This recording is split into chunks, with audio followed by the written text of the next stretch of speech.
level, what we are hearing is if you look into all the macro indicators, be it inflation level or be it fiscal deficit or for that matter, unemployment rate, everything seems to be on track in the sense that now the problem is basically with the micro level indicators. Just to give you a sense, over the last 3 years, Indian economy is growing in excess of 7% per annum, which happens to be the fastest growing large economy in the world.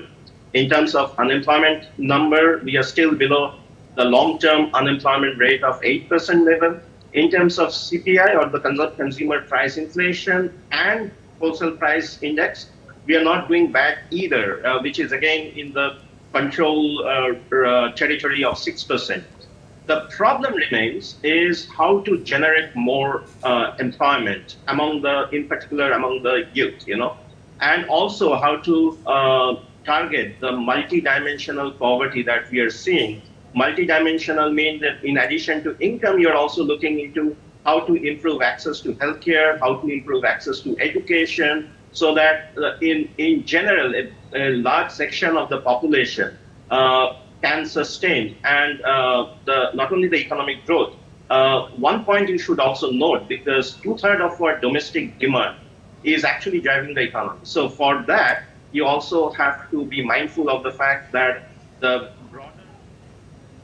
Yes, Nilanjanji, will come back to you on the challenges at the micro level that you are discussing with us.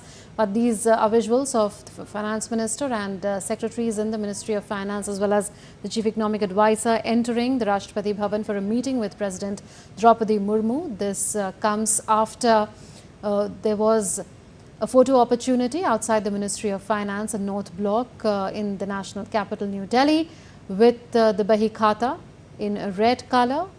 It contains a tablet which is made in India, which is representative of Digital India as well, from which she will be reading out the budget speech at 11 a.m. India time, that is in a little more than 1.5 hours from now.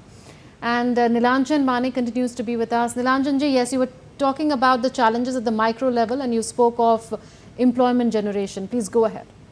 Yeah, so one of the good things that the government is doing, which is it is actually giving a big push to the capital expenditure.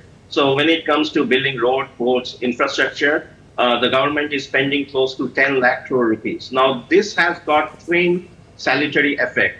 One, it is actually creating employment for not so skilled type of labor. So also it is creating complementary business opportunity. For instance, when you are building a road, you also see private hotels or some restaurant being built up in order to complement that road building activities. Likewise, when we are building the airports, you also see a supply chain moving downward and trying to help some small and medium enterprises. So the big push which is coming through the capital expenditure is actually going to create more employment, in particular in the domain of not so skilled type of labor.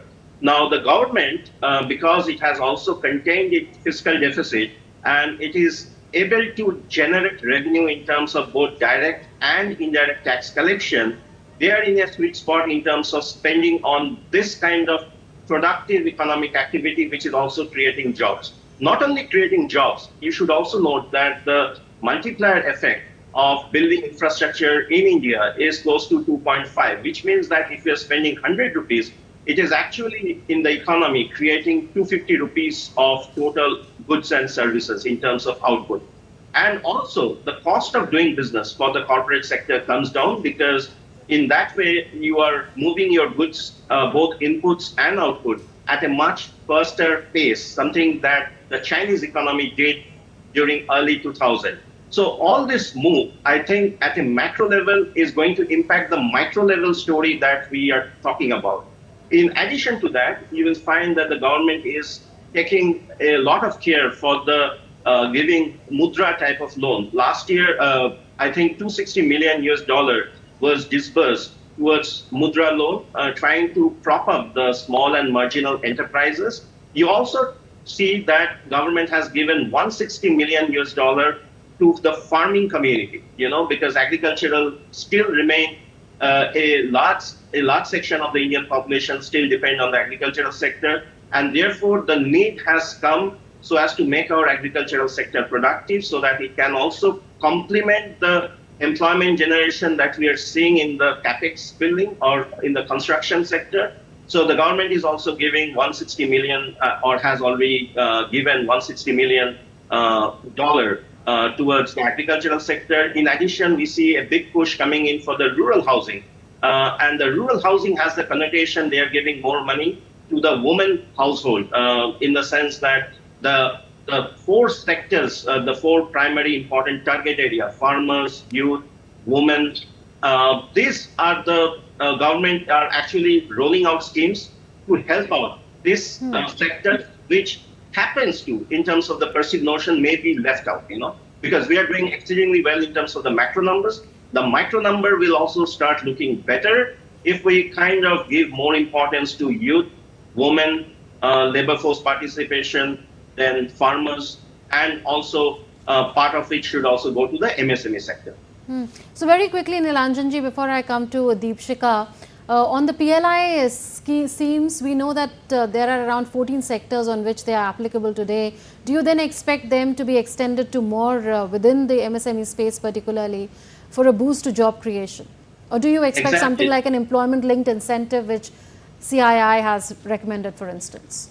Yes, because so far what we have seen, the PLI scheme are targeted towards the sector which happens to be in the capital-intensive mode of production. For instance, electronics, pharmaceuticals, so on and so forth, which also requires high-skilled laborers.